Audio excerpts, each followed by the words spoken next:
in the Quran. Look at the in Niger when an overturned fuel tanker from which there was siphonian gasoline exploded. Special note began on Monday in South Africa with about 770,000 voters expected to cast their votes ahead of the general election scheduled on Wednesday.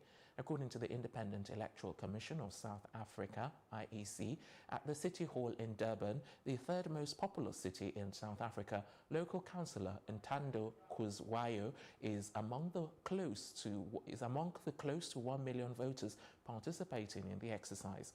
The special vote allows a registered voter unable to vote at their voting station on election day to vote ahead of the main polls. Meanwhile, a total of 452,418 special voters will be visited at home by voting officials. It was very easy. It took less than a minute. You know, the whole thing is done. It's so seamless. You know, as soon as they find you on the voters' roll, you then move over to get your ID stamped, and then you are given that ballot, a very long ballot. It's the longest I've seen in my life. First voter arrived at 9 and was able to vote. Up until now, we've voted about 12 people. We're expecting 43 people who are going to come and vote. The news continues after the short break.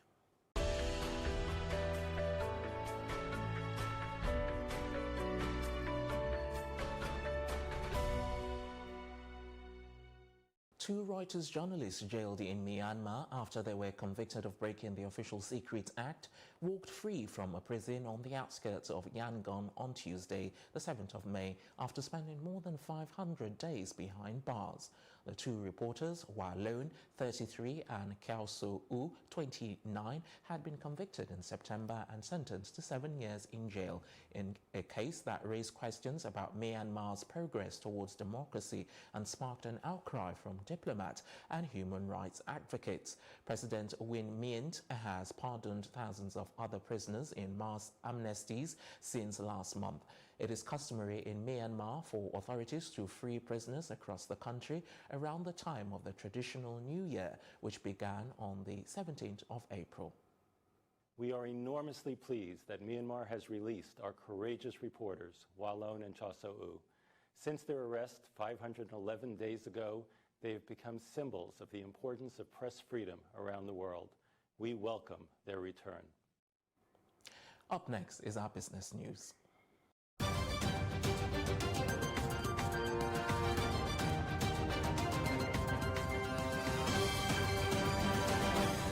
The federal government on Monday in Abuja directed the Corporate Affairs Commission (CAC) to extend by 3 months the special window for micro, small and medium enterprises (MSMEs) registration in Nigeria. Laolu Akonde, Senior Special Assistant to the President on Media and Publicity, Office of the Vice President, in a statement said the gesture was spurred by the successes recorded in the first 50% discount window.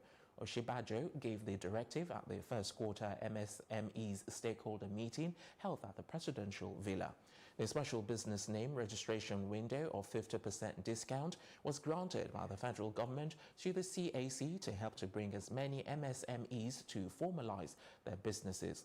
The Vice President also directed the Standard Organization of Nigeria (SON) and National Agency for Food and Drug Administration and Control (NAFDAC) to harmonize issues relating to overlapping responsibilities for product registration. Oshibajo also directed relevant government agencies to come up with better funding strategies for small businesses in the country. The Nigerian stock market recorded a series of losses in the oil and gas sector after Monday's trade, and Irene Ubani files in this report.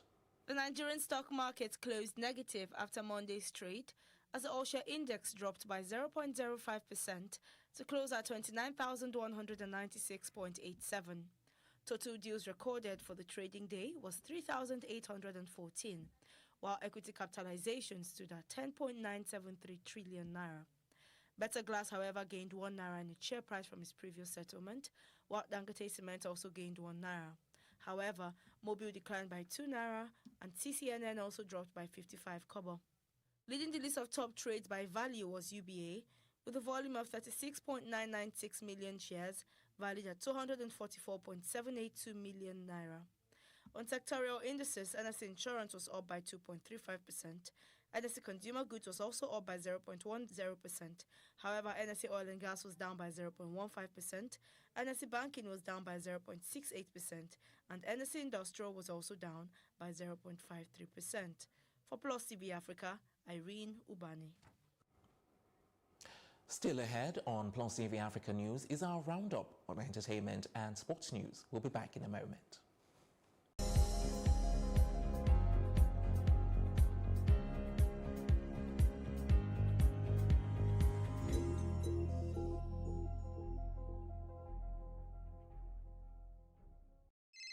Olúwaṣẹ́gun fún mi.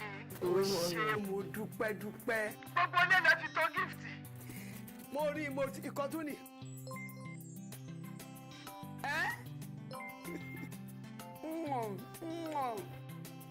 Mo sọ fún ẹ lójoojúmọ́ pé gbogbo tó ń ṣe fún mi, ọmọ á ṣe fún ẹ nílọ́po. Abiyamọ ayé, abiyamọ ọ̀run, wọ́n súre. Ìbàjẹ́ kéré ó tóbi kò ní kàn ẹ́. Ọmọ òní ní kò gbé tiwa kò gé jẹ. Ọmọ òní tí ẹ lọ síbi tó ò lérò. Ní gbogbo ọjọ́ ayé ẹ ò ní ríbi. Bí wọ́n bá ń pín wàhálà ìdààmú, ò tiẹ̀ ní rówó rà. Bẹ́ẹ̀ ni, ò ní kábàámọ̀. Ẹni tó máa bá ṣe tó máa kó bá ìgbé ayé ẹ kò ní bẹ́ẹ̀ rìn, wọ́n náà ò ní bá rìn. Ọmọ á dùn ẹnu. Àbùkù ò ní kàn ẹ́ o. Ayé ò ní rí ẹ mú o. Mo sọ fún ẹni tinútinú tọkùtọkù. Lọ́lá ọyàn méjèèjì tó kù nígbà yà ni. Mo súre fún ẹ, eré àbùkù ẹ. Abiyamọ ayé, abiyamọ ọ̀run, wọ́n súre fún ẹ. Ó yẹ sáré gbé bàbá wọlé, ó ti ṣú ara, ó ti tọ́ ara, kò ní jẹ́ tiẹ̀. Wọnú ògo tuntun lọ, Olúwaṣẹ́gun. Wọnú ògo tuntun lọ. Ó yá wọnú ògo tuntun lọ. Wọnú ògo tuntun. Ẹlẹ́dàá mi. Mami, airtime yín kọ́. Ṣé ìwọ ti rókun tó gbẹ̀rí? O ti rí ọ̀sà kó gbẹ̀rí. Kò lè gbẹ́ bí. Àmímà. Àwọn olè ń sọ̀rọ̀ bẹ́ẹ̀. Lórí àtàwọn ọ̀rẹ́ mi. Àwọn ọ̀rẹ́ ẹ̀ ó yá fi sí spíkà. Wọ́n ń gbọ́ yín. Ní ẹ̀bùn ńlá tọ́mọ mi gbé wá fèmí yìí. Ọlọ́run á ràn yín lọ́wọ́, ẹ̀yin náà lè ṣerú ẹ̀ fáwọn. Ẹ ṣàmì mo ti ṣàdúrà. Àmímà. Get 10 times your recharge value to call and browse anyhow. Recharge with *220 star the pin hash to enjoy this offer. Available to new and existing subscribers. Mr. Anansa, èmi ń gbàdúrà, ìwọ ń polówó ọjà, ìwọ náà borí ẹ̀ wá kó wá gbàdúrà. Bẹ́ẹ̀ ni, á dáa fún ẹ. Ṣé orí bó ti ń tajà fẹ́ lòmíì? Àwọn máa sìn ìwọ náà àdìrú wà á dìgbà, ayé àdára, ò ní dààmú. Airtel, the smartphone network.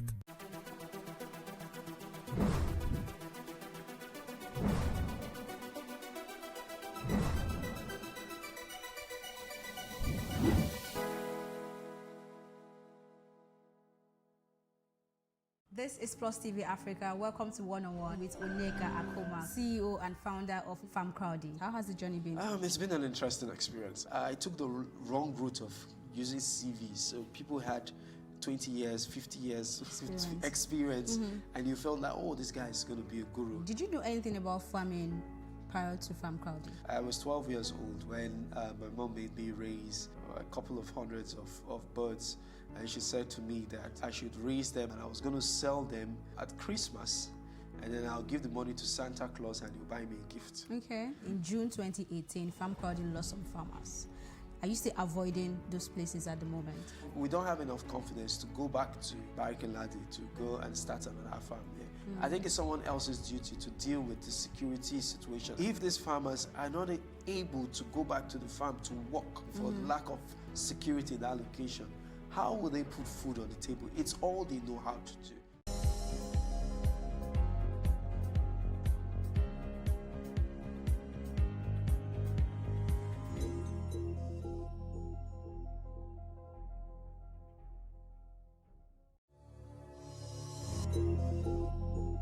In entertainment, Lady Gaga, a Star is Born actress, has set the pace for the major fashion moment. As one of the co-chairs, the singer did not disappoint, bringing a full squad to the pink carpet at the Metropolitan Museum of Art on Monday.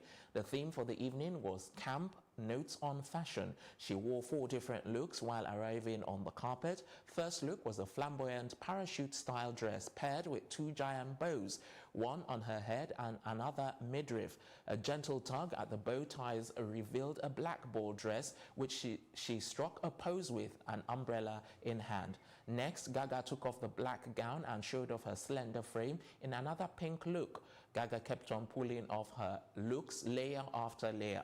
The glamorous entrance was made with her friend and the designer Brandon Maxwell. She arrived in the company of a choreographed group of men, all dressed in black.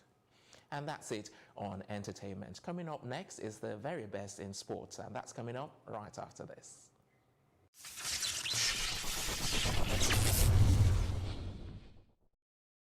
In sports, Milwaukee Bucks All-Star guard Giannis scored 39 points and 16 rebounds as Milwaukee beat Boston Celtics 113 to 101 points to lead 3-1 in the series.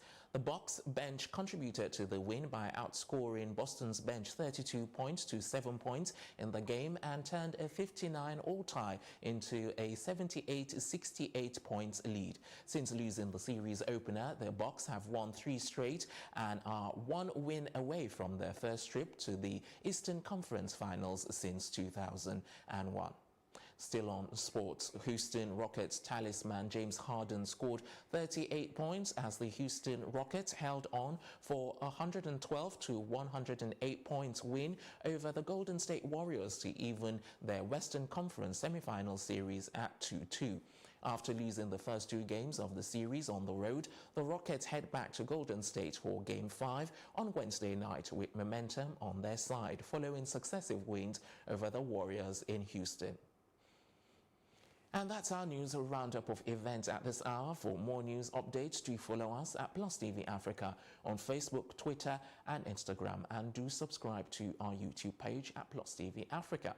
We'll be back later with more stories making the headlines. Do join us again.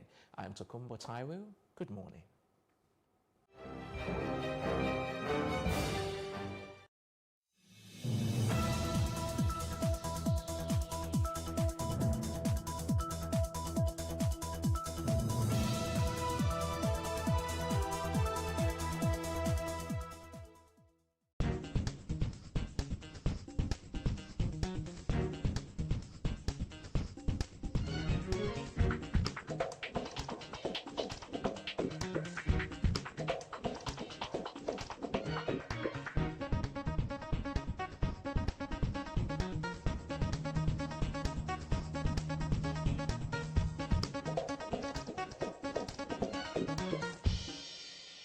So what is passion?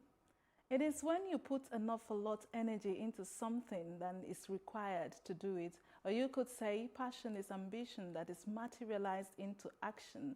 And in doing that, one puts as much heart, mind, body and soul into something as is possible. In today's episode of Not Your 9 to 5, we feature Karen Ubani, an engineer turned fashion designer. Indeed, her passion for fashion designing is more powerful, so to speak, than being an engineer, and she took the risk to explore this whole new beginning and new journey into the world of fashion designing.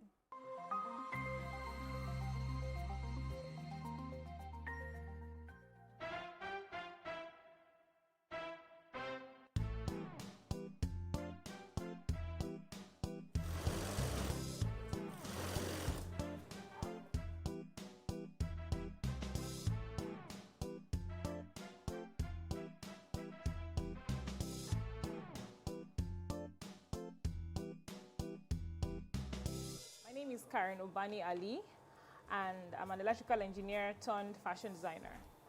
I started my career in MRS Oil as an electrical engineer, after which, because I knew I wanted to go into fashion business, I decided to go into management consulting for about a 1.5 years in PricewaterhouseCoopers, Nigeria.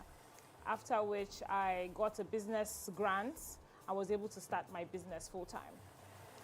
In Karen Ubani Apparel, what we do is garment production and fashion e-commerce.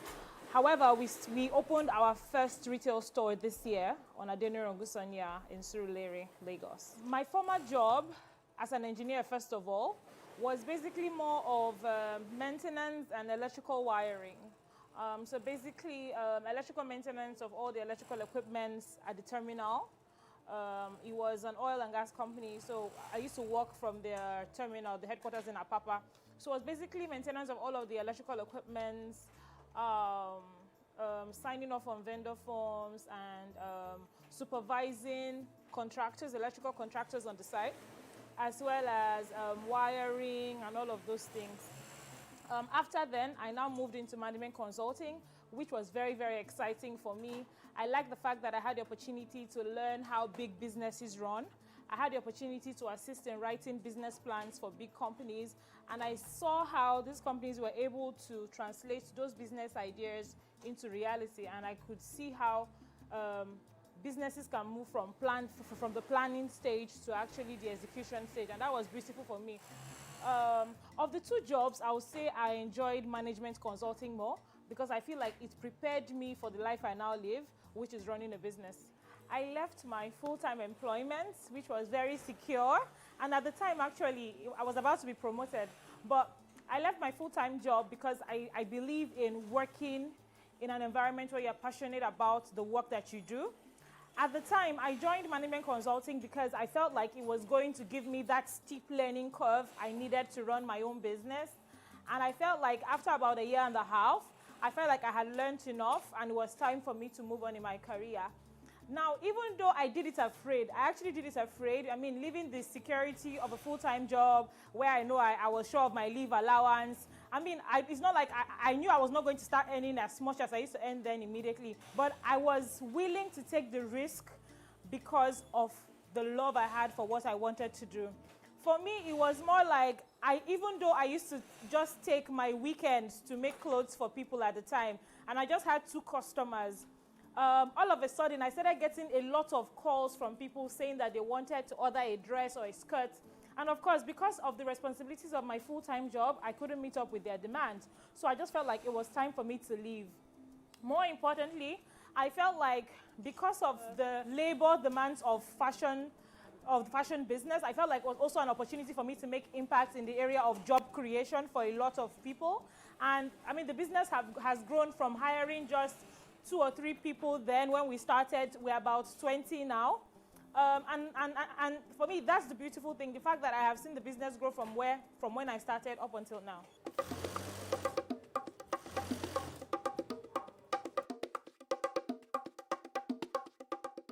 I remember when I was about to quit and I went to our HR at the time because she knew the batch I came in with and it was close to the promotion reviews time. I remember the HR asking me, "You're joking, right?" She asked me, "What company are you going to?" And I told her, "I'm not going to any company. I'm going to start my own business." And she looked at me like, "You have to be joking. Like, who leaves PwC to run her own business and all of that?" So yeah, a lot of people were shocked. My colleagues were like, "Man, you are so brave. You know, I really wish I could do what you're doing." I remember one of my senior colleagues told me, "Karen, you're so lucky. You're good at the job. And you are also good creatively," because she had seen some things I had done. And I was like, "How do you mean?" She was like, she feels like I would have made a good consultant, but she also feels like I will make a good fashion business owner because of the little she knew about me. So for me, people's feelings were mixed, but most importantly, what I noticed was that a lot of people also wanted to do what I was doing. Like, a lot of people wanted to step out and run their own businesses, but fear wouldn't let them. But I did it despite the fear. At the time, I didn't tell my parents. I didn't tell my parents I was quitting because I knew that they would not be able to bear it. But what happened was my brother mistakenly told my mom, who was very shocked while she was driving. I think she stopped the car abruptly when my brother mentioned that I was quitting my job because, I mean, everybody knew my company and everything. I didn't tell my dad. So somehow my dad now heard the gist, and then he came to my room like 6 a.m. in the morning. He calls me, Ifeoma, you're quitting. Why? Something. Blah, blah, blah. How are you gonna? What if? You know? Yeah. So I wasn't surprised at his reaction, to be honest. That is why I actually didn't go to them to say, "Oh, I'm quitting. What do you think?" No, I just made my decision, and I poured my heart into it, and I made sure that from the day I quit, Every morning I leave the house and I don't come back till night so that they will know that this was a big deal, like this was a serious job. I didn't work from home. I wanted to have my own office space quite a distance from the house. I wanted to be sure that, okay, this is my work. And I used to work late hours just to remind myself that, see, I'm working. Because coming from consulting, we used to work really late. Sometimes I get home by 11 p.m., 12, midnight. So I wanted to make sure that I hit the ball running.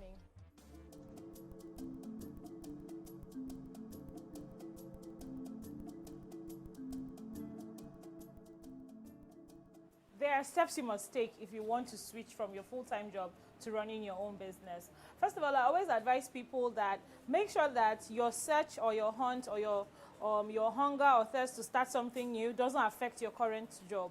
Make sure that you're being productive at what you're doing now. Make sure that your productivity at your current place of work does not drop just because you're trying to get another job or you're trying to start your own business. And then, most importantly, I don't play with my relationships with people. Now, your relationship with people is priceless because your former colleagues might make up your first set of customers, and they're the ones that will, drive your business and all of that. I mean, for a business like mine, I sell workwear clothes for women. So you can imagine how useful my old colleagues were in helping me push my brand. When you're starting your business, you need as much support as possible. It's very, very important that you get the support from your bosses. It's very important that you get the support from your colleagues as much as possible. As much as I kind of like doing KE is going